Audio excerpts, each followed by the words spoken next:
Hello everyone and welcome to the final stage, Ghost Castle, where we're playing as Davy again.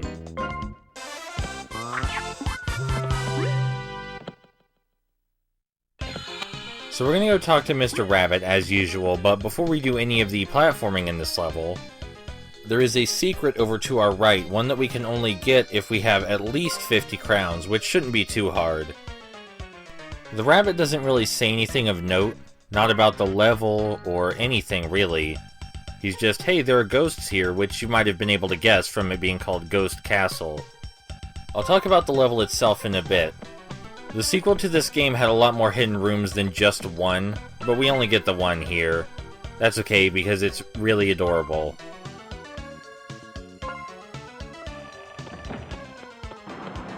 It's a really big pool table, and we have to hit the cue ball with our tongue. Unlike real pool, you can hit it while it's still bouncing around. The ball always goes flying in the direction that the tip of our tongue points. At least that seems to be the case. This means that if you are some kind of geometry god, you can probably pocket all of the balls very quickly. But I'm not one of those. The sequel has a minigame very similar to this one, but it counts the number of shots you take. But that's not surprising since that game is harder in general, though nothing quite as difficult as Kids Land is in it. Well, I hope you enjoyed this minor distraction because we only have 2 balls left before we get to the actual level, which is, well, it's also very weird, even for this game. And I hope you aren't expecting some kind of reward for this, because all we get is another crown. Just a single one. But really, if you go into that room, you're doing it for the fun. Right here at the start, there are 2 pathways we can choose from. Each of them ultimately lead to the same place, but we're going to be looking at both. We're going to go in the right doorway first, because it's the easier one. This room has nothing in it. Like, pretty much literally nothing. If you stand still long enough, then some fireballs descend from the ceiling very slowly. But there's no reason to stand still for that long. Rooms like this make me wish that Haunted Mansions were a more common level archetype in 3D platformers. In 2D platformers, there's very little that a Haunted Mansion level can do to mess with your perspective or your spatial awareness or anything like that, but in 3D games, anything's fair game. I do like to zoom the camera in close for this room. I feel it makes it a lot easier to make the jumps, but that may just be me. Alright, let's go see what was on the left side. I did fall down a couple of times in this room because, as you can imagine, it's not meant to be played backwards, but damn it, we're gonna do it anyway. This is one of the more, interesting platforms in the game, but it's nothing compared to what we saw in Kids Land.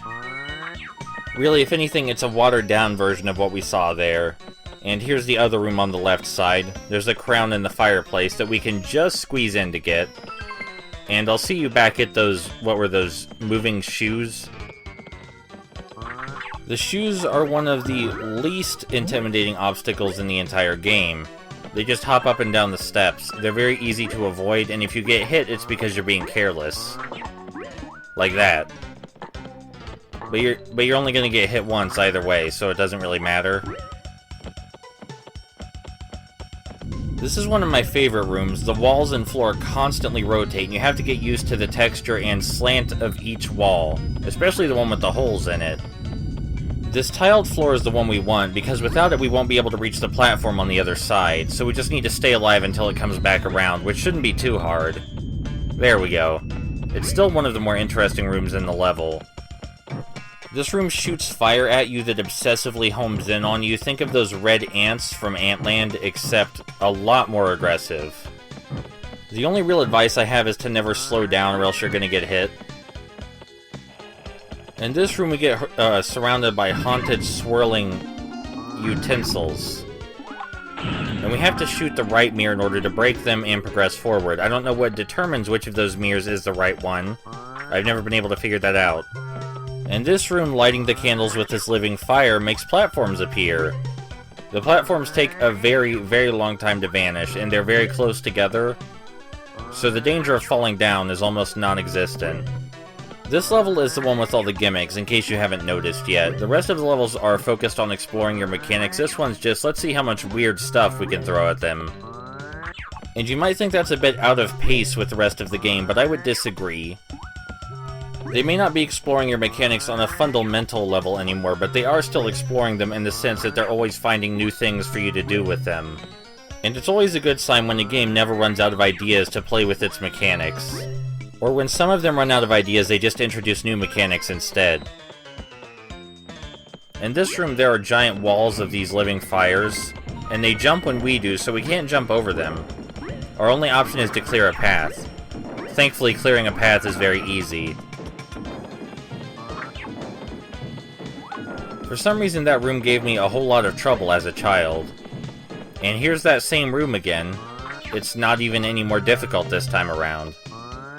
I suppose that's not entirely true. The platforms disappear slightly faster, but you're not even likely to notice that. I believe we're near the end of the level now, just 2 more rooms until we reach the exit. Or 3 more, rather. It's this room again where we have to shoot the mirrors to make these swirling items disappear. This time there are more living fires that move toward us a lot faster, and the items are a lot wider, which makes it harder to shoot. I still have absolutely no clue how you're supposed to tell which of these mirrors is the one you want to shoot, but it's always one of them. You don't ever need to shoot all of them. And let's grab that very obvious crown before we leave. I do like that it's a Japanese-style castle. I think that's a neat, cute touch. This room's like the previous one where the fire spits at us, except it goes much faster. These paper lanterns are huge assholes. You can't really jump over the fire because it jumps with you, so your only option is to swerve around the lanterns, but that's not always a guarantee either. And in here is the final room before the boss, and it's the easiest room in the level to me. It's supposed to be challenging because you have a very, very narrow walkway to work with. But the analog stick always tilts in the perfect direction for you to walk across these beams. It's one of the few situations where an analog stick which had more options would be more difficult. Because the 8 ways that you can move the Nintendo 64 joystick, that makes this really easy.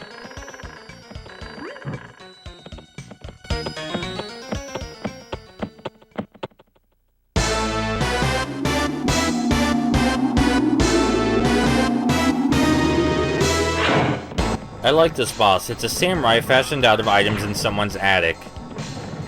So we need to break the bulbs on the paper lantern arms. And after we break all of them, the boss is defeated.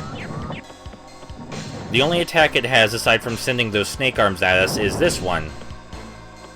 Where it does our tongue swingy thing, but if we do a tongue stand, we can avoid it.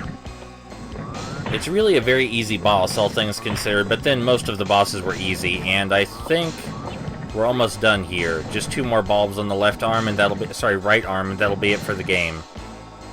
I hope everyone enjoyed Chameleon Twist, because I love this game. It's unique, and it explores its mechanics very well, and I was baffled that people considered it a bad game. I'll see y'all next time.